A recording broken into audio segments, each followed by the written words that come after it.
My dad screamed in my face, "You and your kid are dead weight, leeches sucking this family dry."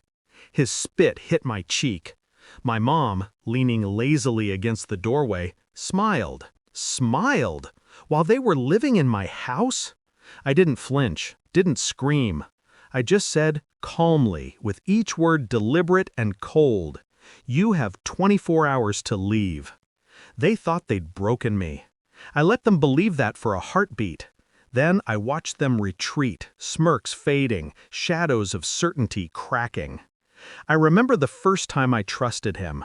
My dad, my hero, the man who taught me how to ride a bike, who kissed my scraped knees and whispered, "You've got this." My mom was always quiet, but warm, a steady presence.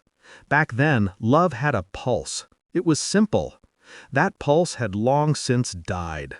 I saw it first in the small things, the borrowed money that never returned, the late-night visits with friends who didn't exist, the way they lingered in my house longer than courtesy allowed. Then came the texts I wasn't meant to see, contracts, shady signatures, casual lies framed as jokes. The evidence mounted, cold and undeniable. Betrayal is a silent thief. You notice it first in empty chairs, unfinished meals, a glance that lingers too long. But when it hits, it lands like a sledgehammer. And yet, I didn't crumble, not outwardly. I could taste the chaos in my mouth, bitter and metallic, but I swallowed it. I needed it. I began to watch, catalog, map every movement like a general studying a battlefield. Bank statements, messages, overheard conversations. I gathered everything, piece by piece. No one suspects the quiet, the calm, the patient.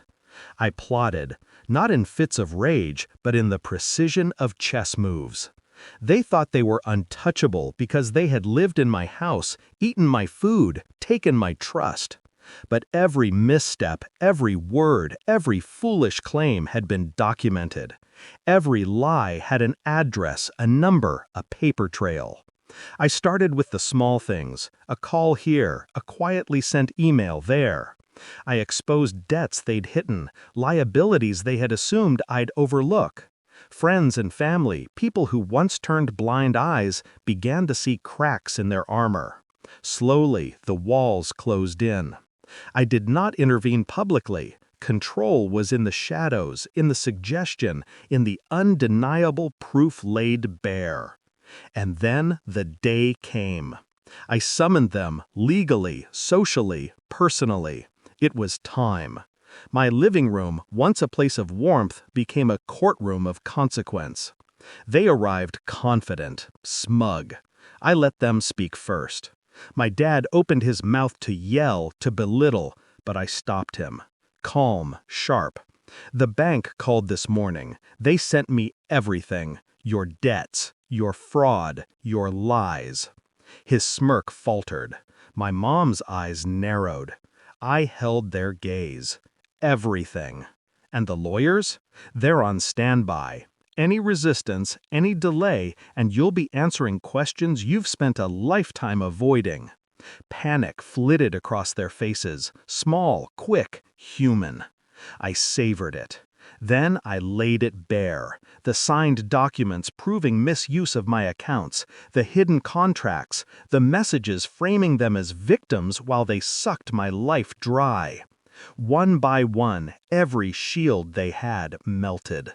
My dad's voice trembled, and for the first time, he begged. My mother, who always smiled like she knew everything, could not hide the shock.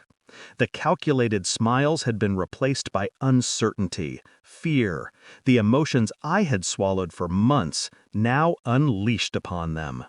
I didn't gloat. I didn't scream. I simply said, "You have 24 hours to leave, again." But this time, they believed me. This time, the words carried the weight of inevitable collapse. They left, bags in hand, doors closing on the lives they had tried to destroy. I stood in the quiet aftermath, listening to the emptiness of my house, the sound of my own controlled breathing, my child's laughter echoing from another room. The tension in my chest released, slow and deliberate, like exhaling after holding your breath for too long. Betrayal had been met with patience. Deception answered with precision. And in their downfall, I found not joy, but an unshakable calm.